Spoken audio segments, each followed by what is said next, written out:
Para quem não me conhece, eu me chamo Alexander. Meu Deus, tudo bem, Dufem? Que bênção. Me chamo Alexander, estou com a minha filha Karen, meu genro, minha netinha. Prazer estar aqui. Vivo em Assunção, Paraguai. Sou um missionário da Agência de Missões Verbo da Vida. Sou um missionário da agência, que foi enviado pela agência, onde nós temos um diretor, temos líderes, temos supervisores. Eu estou hoje servindo ao Senhor e ao Ministério Verbo da Vida em Assunção, Paraguai. Então, quando perguntam de onde você é, somos oriundos dessa estrutura perfeita que está nos ajustando a cada dia e nos forçando a ir mais adiante. Porque nós queremos sempre o melhor de cada pessoa, não é verdade? Então, assim faz nosso supervisor, assim faz Suelen Emery, que é a diretora da agência de missões, e eu fui enviado debaixo do apostolado do pastor Eliezer Rodrigues, lá na Praça da Toco, né, na Vila Matilde, e estamos já há 9 anos no campo missionário, servindo ao Senhor, né, nos submetendo a uma outra cultura, aprendendo um segundo e um terceiro idioma. É um país bilíngue, o Paraguai. Não somente no Paraguai, tenho estado anualmente na Bolívia, tenho estado no Chile, na Argentina, temos cooperado com os irmãos dos países de língua hispana. Existe uma unção, o Espírito Santo está soprando sobre os países de língua hispana. Eu te aconselho você a aprender a falar espanhol. Eu sei que é lindo você querer fazer missões em Londres, eu sei que é lindo você querer fazer missões em Paris, mas, irmãos, vai para Curaçao, lindo Curaçao. Vamos para onde? Para Guatemala, Nicarágua. Encontrar pessoas que ainda estão debaixo do governo sandinista e pegar essas pessoas com a mentalidade corrompida por guerrilhas e pregar o evangelho. Quando eu descobri que Deus havia me chamado como missionário, eu fui me meter 15 dias, sabe aonde? No assentamento do MST, para pregar o evangelho para as pessoas em casinha morando. Eu ia a cada 3 meses para o MST, ficava lá com uma estrela do Lula no peito e lá pregando evangelho para o povo. Eu era um agente secreto, meu irmão, infiltrado. Mas o cipó era grande lá, meu filho, se pegasse eu. Estávamos lá no MST, dormindo em tendinhas e pregando evangelho para aquele povo. Sabe por quê, irmãos? Há uma necessidade de que o evangelho seja expandido. O pastor falou que temos somente essa vida para pregar o evangelho. Eu estava hoje mesmo meditando sobre isso. Nós temos somente a nossa geração para alcançar a geração que está se perdendo. Essa geração que estamos é a geração alcançar que se perde. E uma geração, irmão, um homem é constituído, um homem feito em 20 anos. Uma geração leva 40 anos. Temos aí, eu tenho 50 anos, eu tenho aí mais 30 anos para pregar o evangelho, para fazer algo, para alcançar pessoas, sabendo que sempre é pouco, por mais que estamos fazendo ao Senhor, sempre é pouco, sempre existe desejo do mais. Então, quando aprove ao Senhor me chamar ao campo missionário, eu gosto muito daquilo que o apóstolo Paulo fala: eu não consultei carne nem sangue, eu somente aceitei, né? E quem pode manda, quem é inteligente obedece. Eu não tinha chamado ao Paraguai. Eu nem queria ir ao Paraguai. Eu pensava que eu estaria em Buenos Aires, lindo, Obelisco, Calle Corrientes, Tango, Alfajor, aquelas cafeterias, calçadas de 3,5 metros, numa mesinha, lendo um jornal e comendo alfajor, tomando café. Isso que eu pensava. Tinha um grupo lá, mais de 30 pessoas, que eu evangelizei e ganhei na Argentina para o Senhor. Mas um dia eu fui ao Paraguai, resisti por uma questão familiar. Meu pai trabalhou no Paraguai, perdeu o emprego, perdeu casa, perdeu tudo. Chegamos um dia que queimava a panela para poder sobreviver no Paraguai. Isso é a nossa história no Paraguai. Então, um dia, uma pessoa mandou um e-mail para mim e falou: ô, profeta, vem nos visitar Paraguai, e eu não quis ir. Passou 6 meses, ela mandou de novo: profeta, vem ao Paraguai. Aí eu aceitei e fui. Alcancei uma família, alcancei outra, comecei a fazer culto, e um dia filmei uma santa ceia, Levei o pastor Eliezer, sabe assim, tipo, descobri a pólvora, né? Uau, vamos levantar um pastor, mandar ao Paraguai. Coloquei o vídeo, mostrei o pastor Eliezer, ele começou a chorar. Falou, rapaz, eu vi o Macedônia aqui. Eu não tenho ninguém para mandar, só tem tu. E na minha cabeça era pastor Esdras, era Neemias, era Marcelo Senise, né? Eram os ministros em evidência na igreja local. Eu era só um missionário, né? Quem estava em evidência era o pastor Esdras, né? A Gislaine do Marcelo Senise, com aquelas mensagens que nos levavam, sabe, a outra dimensão. Aí o Eliezer, só tem tu, meu filho, vai tu. Então eu me lembrei de Ellen Miller, aquela escritora cega, que ela disse assim que ela não tinha uma chamada, ela leu uma ordem e obedeceu. Eu li uma ordem, ide, e obedeci. E já se passou 9 anos que estamos lá no Paraguai. Amém? Não morremos de fome, pelo contrário, prosperamos. Né? Estava vendo ontem, eu moro na mesma casa já há 8 anos, na mesma casa. Isso é uma bênção, irmãos. As coisas estão acontecendo, família sendo alcançada, não é verdade? Eu estava lendo uma citação de John Wesley, e ele disse assim que se o seu sermão, se a mensagem que você prega não produzir fogo na congregação, então a congregação deve pôr fogo nessa mensagem. Então, se a minha mensagem não gerar fogo hoje, me ajuda vocês colocando fogo nela, tá bom? Como? Glória a Deus, aleluia, correndo, rindo, plantando bananeira, fazendo qualquer coisa. Mas me dá um feedback, por favor. Amém? Você pode falar, é do Paraguai. Ei, o original chegou no Paraguai, meu irmão. A palavra da fé chegou. Amém. Amém. O Paraguai é conhecido como terra da muamba, né? O faroeste chinesinho, né? Aquela coisa toda da maconha. Não, hoje é conhecido pelo avivamento. Amém? Coisas estão acontecendo. Então eu tenho um versículo que está no meu coração, eu quero compartilhar com você. Eu cheguei do Paraguai hoje às 14h15. Cheguei, daí fui para a casa da minha filha, com uma inclinação tremenda de rever vocês, né? Não pode dar abraço, né? Mas a gente se entende, né? Tem sempre uma maneira de reencontrar os irmãos. Então, eu estou muito feliz, pastor Esdras, por sua prontidão em me aceitar aqui. Amém? Um dia você falou para mim, o dia que você vier, a porta está aberta. Então, eu peguei. Então já está feito, ó, quando testemunha está aqui. Está feito. 1 de Timóteo, capítulo 2, no versículo 3 e 4. Aleluia. Partindo daí, eu tenho algumas impressões no meu coração e eu quero compartilhar com vocês. Diz assim, porque isto é bom e agradável diante do nosso Deus. Agora a gente vai ver o que é bom e agradável no versículo 4. Que quer que todos os homens se salvem e venham ao conhecimento da verdade. Uau! Então, o que é agradável diante de Deus, nosso Salvador, é que todos, nenhum homem está excluído, todos os homens se salvem. Salvar do quê, pastor? Da morte. Salvar do quê? Do inferno, da perdição eterna, do pecado. Salvar-se das doenças, salvar-se da miséria. Deus quer que todos os homens se salvem e venham ao conhecimento da verdade. Então, eu estou bem certo que nesses dias que antecede a volta de Cristo, eu estou bem certo disso, que a igreja está com um gatilho armado, está preparada, pronta para quê que o gatilho está armado? Para disparar a mensagem salvadora por todas as partes. Estamos preparados. Está engatilhada, pronto só para você disparar. E onde você disparar a mensagem, ali vai morrer um pecador velho e ressuscitar um homem salvo novo, meu irmão. A questão é você querer disparar esta mensagem. É você querer influenciar as pessoas que se aproximam a você. Eu li num livro que Smith Wigglesworth, todo dia pela manhã, ele saía e fala, eu não voltarei para minha casa sem ganhar uma alma para Jesus. Diariamente ele conduzia uma pessoa para Jesus, Smith Wigglesworth. Se você falar Wigglesworth 2 vezes, você é batizado com o Espírito Santo já. Amém? Smith, aleluia. E eu estava pensando muito, sabe, esse momento que estamos vivendo, que momento delicado, meus irmãos, não é verdade?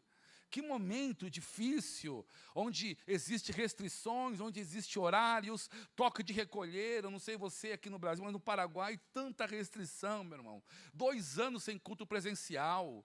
Não pode culto presencial. Bem assim, restrita as coisas. Você não pode entrar num comércio, na porta tem a pia para lavar as mãos, o álcool constante, a máscara. Criou-se um novo estilo de vida. As pessoas não podendo mais ir no hospital orar pelos doentes, não se pode mais entrar nos hospitais, você não pode visitar amigos, você não pode expressar amor abraçando. Que tempo difícil. Eu estava pensando sobre isso, meditando nessas coisas, e eu estava me remontando alguns mover de Deus que teve ao longo da história, desde o fim do século XIX, alguns moveres que impactaram o mundo, e eu tenho entendido, olhando à luz daqueles que pela fé alcançaram o bom testemunho, olhando à luz do testemunho deles, o que Deus pode fazer conosco hoje. Diante de uma grande pressão, diante de um grande mover negativo das trevas no mundo, existe um outro grande mover espiritual pronto para acontecer. Pronto para acontecer. Lá no Paraguai tem um lixão que chama Cateura, um lixão. Não sei se alguém já viu, passou no Fantástico, a famosa orquestra do Cateura, Meninos do Lixo, que fizeram uma orquestra e foram tocar uma orquestra sinfônica em Paris, lá Meninos do Lixão, que acharam instrumentos musicais. E eu me lembro que lá existe, a cada tantos metros quadrados, existe uma saída de gás. E esse gás, ele quando toca a atmosfera, ele pega fogo. Então lá chama-se buster. E aqui no Brasil se chama fogo de monturo, numa linguagem bem de periferia, fogo de monturo. Então está lá o lixão, gases está embaixo dele. E se uma pessoa desavisada vai revirar a parte que está inativa, porque o lixão funciona com partes inativas, se ele vai remover uma parte inativa, ele cravar uma madeira, tem uma explosão, uma combustão instantânea, porque aquele gás está embaixo e explode. Nós estamos no meio de um fogo de monturo, irmão.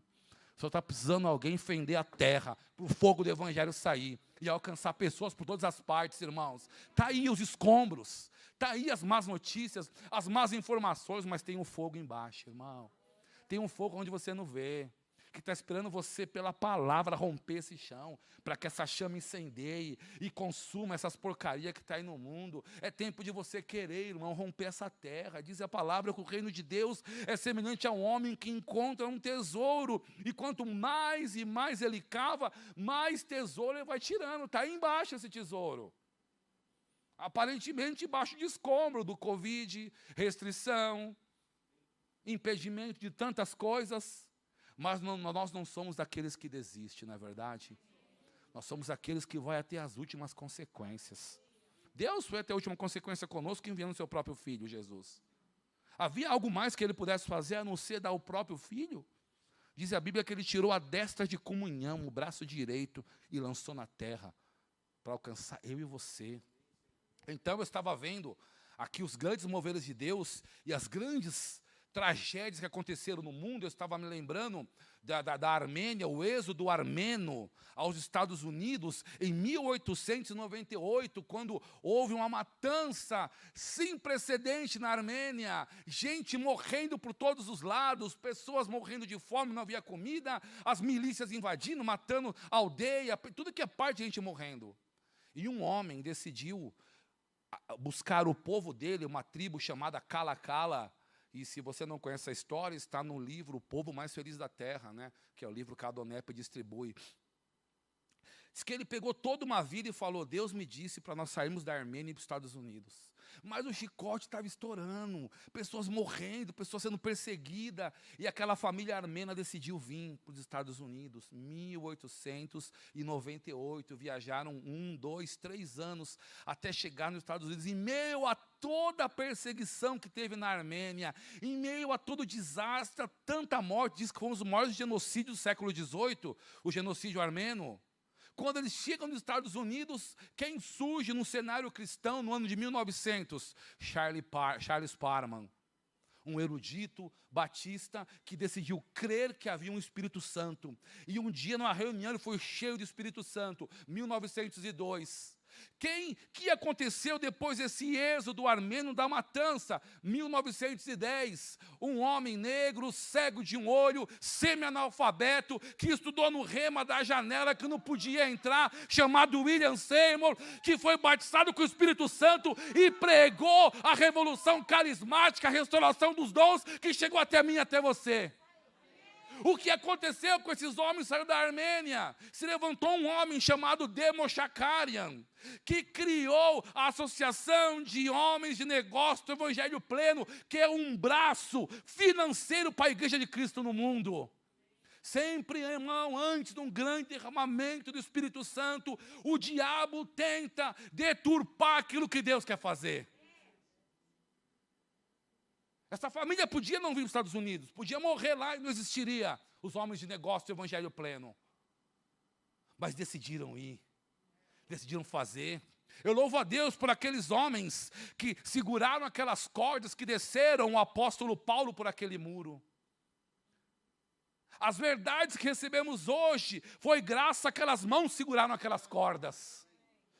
O evangelho que temos hoje foi porque aqueles homens não deixaram Paulo cair do muro e morrer. De quem você está segurando as cordas hoje?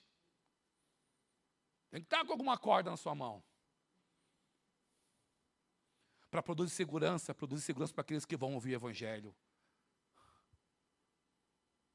1910, o maior derramamento do Espírito Santo sobre a igreja, através de um homem que não tinha nenhuma probabilidade.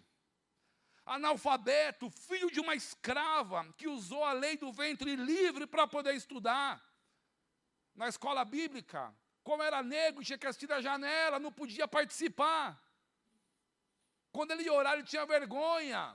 Ele punha a cabeça embaixo de uma caixa de maçã para ninguém ver a cor da pele dele. Existe um salmo, Salmo 78, que fala assim: congregai os meus santos de todas as nações. Esse salmo se cumpriu em Los Angeles. Gente do mundo inteiro veio ver o que estava acontecendo na rua Azusa, na rua Bonnie Bray. Vieram saber quem era esse homem. Eu gosto muito de um livro chamado A História que Não Foi Contada. Diz de um irmão que tinha um auditório na Austrália, chamado Sarsa Ardente, com 2.000 pessoas, e ele não tinha o batismo com o Espírito Santo. Ele foi receber na Rua Azul, de lá Deus falou: deixa o auditório para trás e vai para a China pregar o evangelho. É outro nível, irmão. É outro nível. Deixou com um pastor auxiliar 2.000 pessoas e foi para o interior da China pregar o evangelho. Meu Deus do céu. 1939 a 1945, o mundo foi varrido por uma grande guerra mundial. Forças alemãs, o comunismo da Rússia, o nazismo alemão, o imperialismo norte-americano, força, poderes, líderes, ditadores, doentes, querendo dominar o mundo. Uma nação predominante livrando o mundo.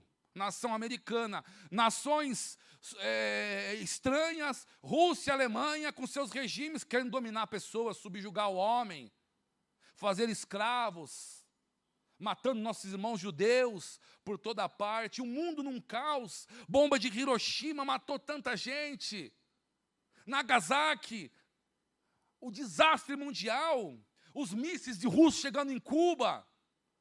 Isso é história, é geopolítica. De repente, no meio de tudo isso, 1940, se levanta um movimento chamado Chuva Seródia, onde homens e mulheres acreditavam que havia um tipo de chuva que cairia na igreja sem parar, constantemente. E aqueles homens levantaram as mãos cansadas, dobraram os joelhos fracos e começaram a clamar dia e noite. 1940, 1941, 1942, 1945 surge The Voice of Healing, a voz da cura nos Estados Unidos. No ano de 1950, esse movimento, fruto de oração da Chuva Seródia, estampou na capa The Voice of Healing 100 ministros de cura espalhados pelo mundo. Entre eles, irmão Kenneth Reagan, entre eles Telly Osborne, entre eles Oral Roberts, entre eles tantos outros homens que nós nunca vamos ver o seu rosto, estão com o Senhor, mas estão lá como um herói, irmão, como um general de Deus no céu. Alguns deles tivemos a oportunidade de nos expor as suas unções. Tive a oportunidade de estar com Telly Osborne, tive a oportunidade de estar com R.W. Schambach, um general de Deus, que está no livro General de Deus, estive com ele. Mas como surgiu a voz da cura, The Voice of Healing, através daquelas pessoas que se submeteram a um tempo de oração, orando, levantando as mãos, nada acontecendo, bomba caindo, cidades inteiras se perdendo, famílias desaparecendo, o povo judeu sendo consumido, mas aquele povo da Chuva Seródia orando, orando, orando, dia tras dia, noite tras noite, orando, orando, orando, orando. Nesse tempo, que quando se levantou a voz da cura, um homem de sobrenome Hickey vem para a Argentina, no governo de Perón, de Carlos Perón. E esse homem chega e com toda a restrição ele conseguiu autorização para fazer um culto na Argentina. Porque a Argentina, debaixo da ditadura de Perón, com influência nazista, não podia receber o cristianismo. Mas esse homem chegou na Argentina. E diz que ele foi ter com Perón, foi falar com Perón. E o assessor do Perón era paralítico. Está nos anais históricos da Argentina. Você encontra em qualquer página de YouTube, de internet. Diz que o homem paralítico de nascença, quando Hickey chega, Hickey esqueceu da celebridade, o presidente foi naquele homem. Ah, meu irmão. Ele sabia que algo ia acontecer. Deus jamais leva um ministro para um outro país sem que tenha uma resposta para ele lá. Ele agarra esse homem, sacode esse homem, se dobra em amor e de repente esse homem estica as pernas e começa a andar dentro da Casa Rosada. Um homem que nunca havia andado. Esse mesmo Hickey disse que estava se levantando, o gigante sul-americano estava se levantando, que Jesus se levantava como gigante na América do Sul, e tinha o seu pé na América do Sul e o outro pé na Europa, significando que ele estava indo da América do Sul para alcançar a Europa. O verbo da vida está varrendo o leste europeu e a Europa com a mensagem do Evangelho. O verbo da vida está fazendo uma grande obra na Europa, irmãos, pessoas sendo alcançadas por todas as partes, muçulmanos, hindus, qualquer tipo de pessoa, credo ou religião está sendo alcançado pelo Evangelho. Por quê? Porque tem um graduado do Rema, porque tem um afogueado, porque tem alguém que ama a palavra e quer alcançar pessoas. Aleluia, aleluia. Depois desse milagre que Hickey operou dentro da Casa Rosada em Buenos Aires, Perón cedeu no Mar de Plata 200 mil pessoas recebendo a Cristo num culto de tarde no Mar de Plata. Por quê? Porque a Chuva Seródia levantou as mãos cansadas, colocou no chão cravado os joelhos fracos, 5 anos orando, esperando que algo iria acontecer. Encerrou-se a Segunda Guerra Mundial em 1945. O Espírito Santo desceu através de sinais, prodígios e maravilhas. Esta unção foi tão poderosa que ela alcançou o Brasil, levantando homens como Davi Miranda, levantando homens como o missionário Manuel de Melo. Minha mãe, ela foi batizada na Igreja Brasil para Cristo. Ela conta que ela viu uma vez um homem chegando num carrinho de rolemã, ele parecia um caranguejo, homem, aplastado, assim, grudado num carrinho, de tão deformado que era o seu corpo. E o Manuel de Melo orando, aquele homem foi esticando, esticando, esticando, deu um homem de 1,80 m, curado instantaneamente.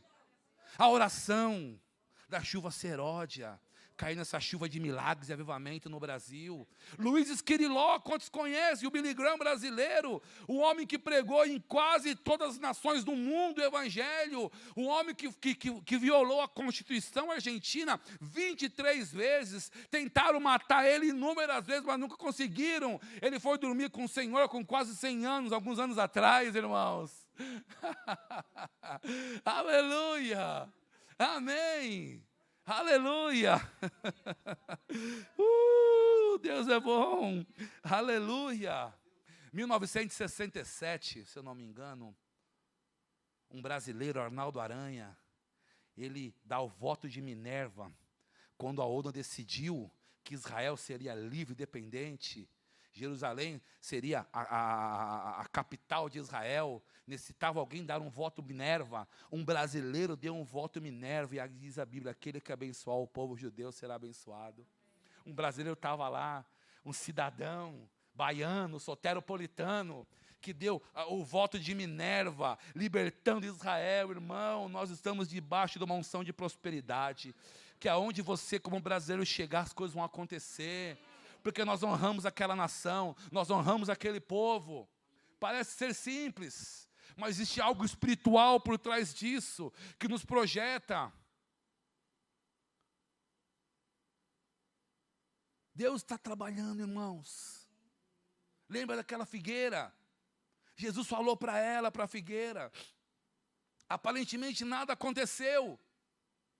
Mas escuta, o Espírito Santo trabalha aonde você ainda não está vendo, aonde seus olhos não alcançaram. Ele estava embaixo da terra, irmão, secando aquela árvore de baixo para cima, meus irmãos, sugando toda a seiva dela para baixo da terra, para no dia seguinte ter um graveto seco cravado na terra, meu irmão. Deus está trabalhando onde você não vê. Passa a crer nisso, passa a acreditar nisso, meu irmão. Aleluia. 1982, Argentina, conhecida como a Paris no meio da América do Sul. Você tinha mais moral ir para Buenos Aires do que ir para a França, ver a própria Torre Eiffel nos anos 80. Era status, era poder financeiro. Ir para a Argentina, 1982, dá uma loucura na cabeça da Dama de Ferro da Inglaterra e decide que as Ilhas Malvinas pertencem à Inglaterra. Eu estive no monumento do soldado caído em Buenos Aires. Geograficamente não tem nada a ver com a Inglaterra, as ilhas, eu vi. Mas ela manda forças especiais para dominar o quê? As Ilhas Malvinas, subjugar soldados argentinos. 3.000 jovens morreram na mão de 300 ou 400 mercenários. Disse que eles colocavam a cabeça dos jovens em estaca ao longo da praia. E os outros os jovens argentinos que via a cabeça dos soldadinhos, voltava para trás com medo de lutar. A Argentina, que teve esse irmão Riquelme, que através dele viu 200.000 pessoas se converter no Mar de Plata. A Argentina, que tinha um know-how gigantesco no mundo, foi abatida, humilhada, porque deixou de orar, porque deixou de buscar Deus no tempo que era para buscar, deixou de viver aquela essência que havia visto desses homens da fé que passaram por lá.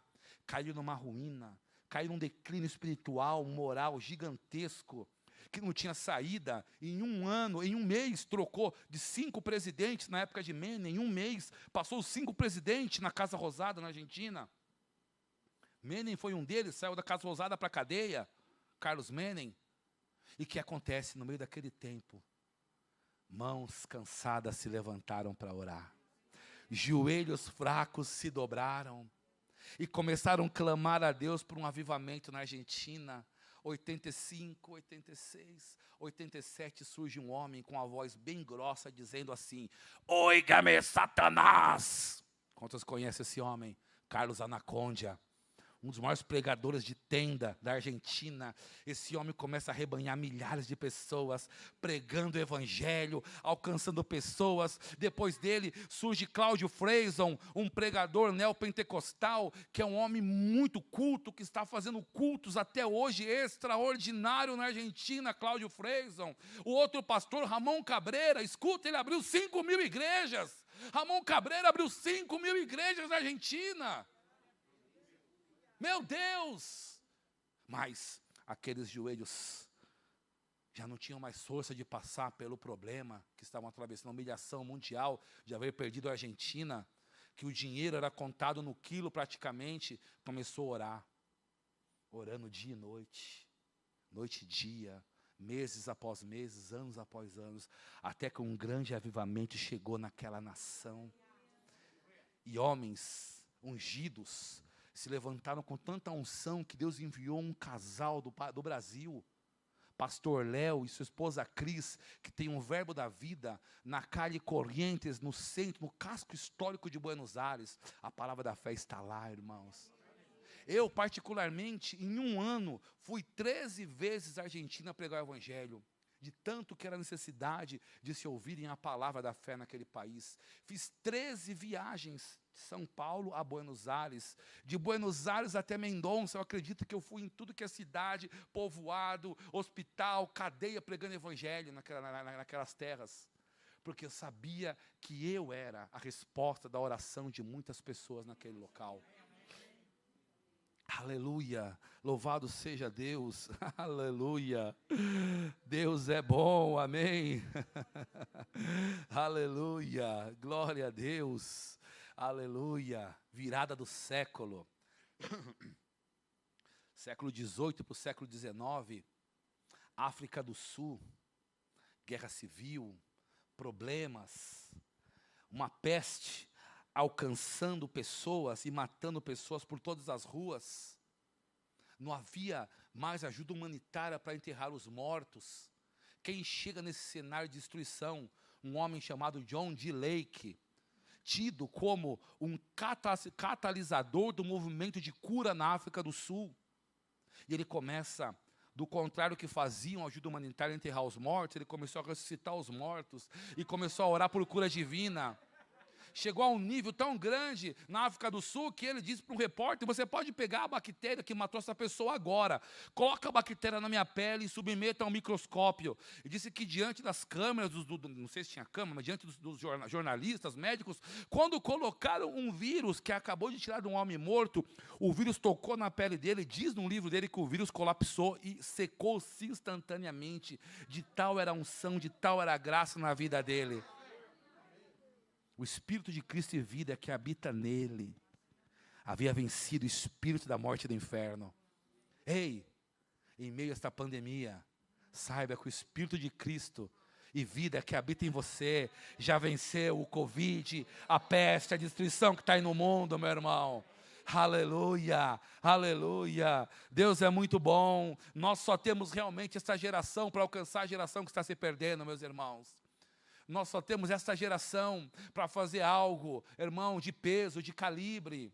Por todas as partes, diz a Bíblia que os homens estão no vale da decisão, pronto para cair. Mas você pode ser aquele que vai colocar a mão e dizer assim: por mim você não passa. Eu estou aqui para impedir que você vá. David Robertson diz que um dos filhos dele, antes de morrer, estava muito metido na droga, muito. David Robertson teve filhos naturais e adotou muitos filhos, David Robertson. 2 ou 3, e um deles ele falou assim: olha, se você pensa que você vai morrer no pecado, você escolheu a família errada, porque eu estou orando por você. Aleluia, aleluia. Por que isso, irmãos? Por que tudo isso? Essa aula de geopolítica é porque é bom e agradável a Deus, nosso Salvador, que quer que todos os homens se salvem e veio chegar ao conhecimento pleno da verdade. Todos os homens se salvem. Eu, como missionário, eu como um capelão prisional, eu trabalho diretamente em um presídio. Eu lido com a cúpula do PCC. Eu lido com clã Rotela, homens que o único meio de matar é por decapitação. Eu sou o único pastor brasileiro que entra num pavilhão contrário ao PCC no presídio. Por quê? Porque o Espírito de Cristo e vida que habita em mim já venceu o espírito da morte e do inferno que opera naqueles homens. Meu Deus! Na última rebelião que teve, disse que o líder lá consentiu na morte de dezenas de pessoas diante dele. E quem é o único pastor que entra nesse pavilhão? Eu, que prego o evangelho, que fazemos discipulado, que temos uma classe lá dentro. Nem a religião predominante do país entra nesse pavilhão, e Deus abriu as portas para mim entrar lá. Estamos alcançando pessoas. Recentemente caiu, preso, um homem chamado Lico I. I quer dizer pequeno, e Lico é o apelido dele. É um homem bem pequenininho, mas era um sicário, um matador graúdo, um matador que estava aterrorizando o país, caiu preso. Só que, como se diz em espanhol, sus muertitos estava cobrando lá a fatura. Os mortos que ele tinha, estavam vindo atrás dele. Ele estava na mão do diabo. Ele não dormia mais, esse homem. Estava lá, tomando calmante para poder dormir, andando com 3, 4 segurança dentro do presídio, para não morrer lá dentro. Então me falaram desse homem. E eu disse assim, eu irei lá, porque eu tenho a resposta dele. Ei, diga assim, eu irei. Sabe por que você vai? Porque você tem a resposta. Você tem a resposta. E eu cheguei e encontrei aquele homem, macho velho, com 3 seguranças, com uma peixeira aqui, cravada assim na cintura. É tu que você, eu vou falar em português, você que é o pastor? Eu falei, sou. E aí, o que você tem para me dizer? Aí eu me lembrei daquilo que o apóstolo Pedro falou. Quando pedirem a razão da sua fé, o que você vai falar para eles? Aí você tem que ter para dizer, né, meu irmão? Você tem que ter como explicar a razão da sua fé. E eu ministrei para esse homem, primeiro dia, segundo dia, terceiro dia não tinha mais segurança já, me recebia sozinho. Agora, você imagina o serviço dos anjos ao meu redor, porque tinha 3 seguranças, um homem armado dentro da cadeia e eu lá, a única arma que eu tinha era a minha Bíblia, para falar com ele. Isso faz 1 mês faz isso. E esse homem, depois de 4, 5 visitas, só estava somente eu e ele, até que chegou um momento que esse homem falou, eu vou te falar a verdade, pastor. Eu sou de um lar cristão, a minha mãe é crente da Assembleia de Deus, meu pai crente da Assembleia de Deus, eu que me perdi no mundo, eu estou tão arrependido, com medo de morrer, com medo de tantas coisas. E naquele dia, aquele homem voltou aos velhos caminhos que ele havia se esquecido. Irmãos, eu estou certo, eu tenho convicção que nós estamos às portas de um grande derramamento do poder de Deus sobre a igreja. Eu tenho a certeza que algo poderoso está por acontecer, irmãos. Se Satanás pensa que levou aí quase 1 milhão de pessoas com a morte, eu quero dizer para ele que o céu também é um fenômeno crescente, que se eu ganhar 1000 almas para Cristo hoje, amanhã tem espaço para 1 milhão de almas. O céu é um fenômeno crescente, expansivo, que nunca esgotará espaço no céu. Aleluia! Glória a Deus, porque isto é bom. Isto é agradável diante de Deus, nosso Salvador, que Ele quer que todos os homens se salvem e venham ao pleno conhecimento da verdade. Então, diante deste impacto global da pandemia, eu sei que haverá um impacto universal, meus irmãos, aonde pessoas comuns como eu e você vamos pregar o evangelho com tanta intensidade que não haverá doença que irá segurar corpos dos leitos de hospitais, porque nós vamos pela fé sacudir essas pessoas e fazer elas caminhar atrás da gente curada. Esse é o seu tempo, essa é a sua hora. Eu estava lá naquele presídio, me chamaram para orar para um homem com tuberculose. Se você conhece bem, se não conhece, vai conhecer. O homem estava lá morrendo, 28 quilos, 30 quilos, no último suspiro, como diz minha mãe, quando a pessoa está morrendo, com a pororoca da morte já, fazendo um ruído assim na boca, que era morte, era o Satanás levando aquele homem. E eu me lembro que queriam que eu colocasse os EPI, instrumento, máscara, tudo para entrar, mas eu vi aquele homem lá, e se eu não chegasse naquele momento com a resposta, ele iria morrer. E eu decidi não esperar a enfermeira, decidi não esperar ninguém, eu entrei no local dos tuberculosos, que havia mais de 20 tuberculosos. Naquela tarde, no tanque de Betesda, havia muitos doentes, mas foi somente para um que Jesus mandou fazer a cama. E eu entrei. A situação daquele homem me puxou para perto dele. Eu podia orar por todos, mas aquele homem me puxou para perto dele. E eu peguei ele pelos braços e eu repreendi aquela doença, tuberculose. Eu ordenei vida nos pulmões dele. Eu ordenei a carne dele se sendo recriada novamente. Eu ordenei os tendões, ligaduras funcionando normalmente. E eu saí daquele hospital e ele continuou naquela cama. Continuou lá. Eu fui com toda a fé do meu coração. Passou uns dias, semanas, 1 mês, 2 meses, eu estou num culto e chega um rapaz lá, ei pastor, tudo bem? Cabeçudo, gordo, né, baixinho também. O Paraguai, em sua natureza, ele é bem baixinho. E Lembra de mim? Acuérdate de mim, pastor. Não, eu não te acordo. Haga-me acordar. Eu falei, não lembro de você, me faz lembrar. Tanta gente, só nesse pavilhão são 1.100 pessoas. Nossos cultos lá com 1.100 pessoas um culto, no pavilhão Libertar. Eu estava lá aquele dia que o senhor veio orar por mim, pastor. Aquele dia eu sabia que eu ia morrer. E o senhor chegou no momento que eu vi a calaca. O que é a calaca? É a caveira. No momento que eu vi a calaca, o senhor chegou, pastor, para me tirar de lá. Então, meu irmão, a ardente expectativa da criação aguarda ansiosamente a manifestação dos filhos de Deus. Tem pessoas te esperando por aí, meu Deus do céu. Tem gente que você nem imagina. Eu estava no presídio, disse que caiu um rapaz à noite lá preso, né? Caiu lá. Ele tinha dinheiro, levaram para um pavilhão de pessoas que têm dinheiro. Lá tem muita divisão, né? Quem tem, quem não tem, e quem não tem nada. O pastor Esdras foi lá. Olha, eu me esqueci daquela foto sua na porta. Eu tenho uma foto dele na porta lá do presídio, lá dentro. Disse que quando ele entrou no pavilhão, ele falou, quem é crente aqui? Ah, fulano é crente. Eu quero falar com um pastor brasileiro. Você chegou aqui agora, aqui pastor, sim, ora, eu sou um crente desviado, e quando eu caí preso, eu sei o que eu fiz, eu me arrependi naquele momento, eu orei, e Deus me mostrou um brasileiro, pastor de barba aqui nesse presídio. Coincidência, né? Brasileiro de barba. E ele mandou me chamar, no dia seguinte eu cheguei lá, falou, um cara caiu ontem, acho que é teu amigo, viu? Mandou te chamar, não sei não, viu? Sei não, essa coisa aí, o cara chega com o teu nome no lábio já, alguma coisa tem. E eu fui lá, quando o cara me viu, ele começou a chorar, falou, é você mesmo, eu caí preso ontem à noite, eu me arrependi, eu sou desviado, e quando eu me arrependi, Deus me falou, busca um pastor brasileiro, que ele tem o que te dizer. Meu Deus, eu me lembrei de Cornélio, meu Deus do céu, eu me lembrei quando Cornélio, um anjo visitou Cornélio, imagina um anjo, magnífico em poder, que cumpre a voz da palavra, que acampa ao redor dos ministros, que faz dos ministros labareda de fogo. Esse mesmo anjo desceu na casa de Cornélio, porque viu um homem com a mão cansada levantada, e com o joelho fraco orando, porque ele sabia que algo novo iria acontecer, ele esperava algo novo, ele estava orando, Cornélio.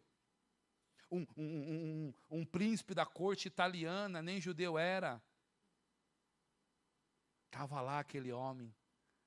Daí o anjo vem e fala, manda trazer, envia homens a Jope, a casa do Simão curtidor, e lá estará um homem por nome Pedro, traga ele aqui, que ele tem palavras desta vida para te anunciar. Sabe o que eu entendo, irmãos? Por mais que possa ter uma manifestação angelical na tua vida, um anjo jamais irá falar para você sobre o evangelho, porque essa missão é tua, é para você. Aleluia, diz que Telly Osborne chegou numa cidade e a Daisy Osborne ia pregar num café de damas. Havia mulheres para escutar Daisy Osborne. E o irmão Osborne viu, no meio do caminho havia muitos prostíbulos. E chegando lá, Daisy ministrando, e Daisy Osborne pergunta para Daisy, pergunta a elas, o que elas estão fazendo para alcançar esses prostíbulos. E elas falam, na verdade estamos orando. Não, mas o que mais está fazendo? Nós estamos acreditando que Deus vai enviar um anjo lá. Ele falou, sua oração é mentirosa, sua oração não funciona. Um anjo não vai descer do céu e pregar o evangelho para elas. A não ser que vocês deixem de orar agora e vai chamar elas para o culto, para que algo aconteça. Aí eu me lembro de Jesus, quando preparou aquela mesa e os convidados não vieram. Ele disse assim, vai pelas ruas, vai pelos becos, vai pelos valados, tragam os cegos, os coxos, os mancos e os aleijados, e obriga-os a entrar para que a minha casa se encha. Mas eu sou muito educado, né? Eu não obrigo ninguém a vir à igreja, né? Sou um erudito, educado, né? Não, por fim, né? Quem convence é o Espírito Santo, eu não posso obrigar, né? Só que Jesus disse, pastor, obriga-os a vir na minha casa para que ela se encha. Temos que entender um pouquinho, né? Até onde vai nossa educação. Amém, irmãos. Geopolítica faz parte do cristianismo.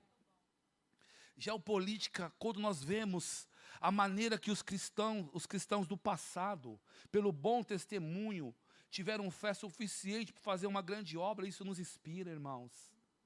Isso nos inspira. O que podemos fazer hoje? Qual que é a meta do Ministério Verbo da Vida? Alcançar a Ásia. Como Deus preparou isso enviando um casal de missionários americanos ao Brasil? Nós somos frutos deles. Essa obra existe porque aquele casal acreditou no Brasil. Aquele casal viu valores no povo brasileiro. Só que Guto estava dizendo que até pouco tempo atrás havia pessoas que ainda segurou a corda do cesto que trouxe Bud ao Brasil. Diz que Bud pediu para Guto, Guto, manda um e-mail falar que não precisa mais, a igreja daqui já segura a minha corda. Que corda você está segurando, irmãos? Deus tem algo para fazer com você, através de você. Paulo, quando se converteu, ele foi para a Galácia. Alcançar quem? A família dele. Foi alcançar os irmãos, foi alcançar pai, mãe. Depois que ele se apresentou no cenário cristão, para expor em Jerusalém o evangelho que ele havia recebido pelo próprio Jesus. Sabemos pela palavra que Jesus visitou Paulo 3 vezes. Depois que ele veio expor o evangelho que ele tinha recebido aos gentios. E Pedro ficou com o evangelho aos judeus. Existe algo que você pode fazer. Existe algo que você tem a fazer, irmãos. Mas a questão é definir prioridades.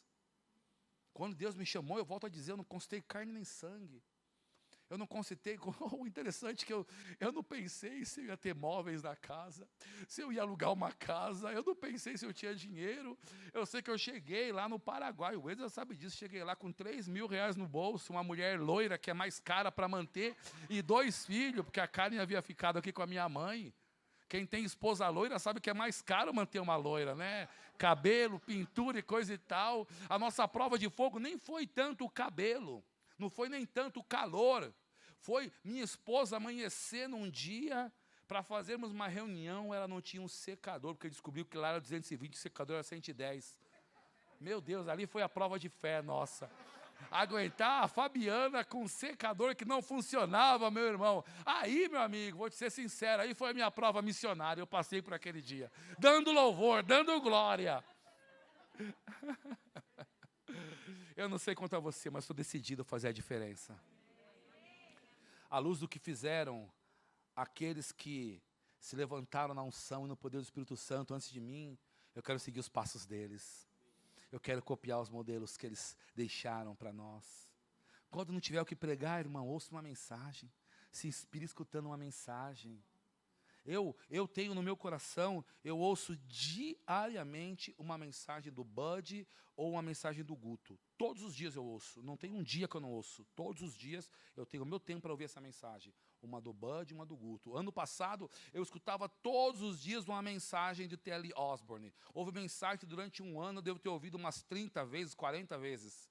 Todos os dias. Decidindo copiar. É copiar mesmo. O modelo daqueles que pela fé deram bons testemunhos. Amém, irmãos?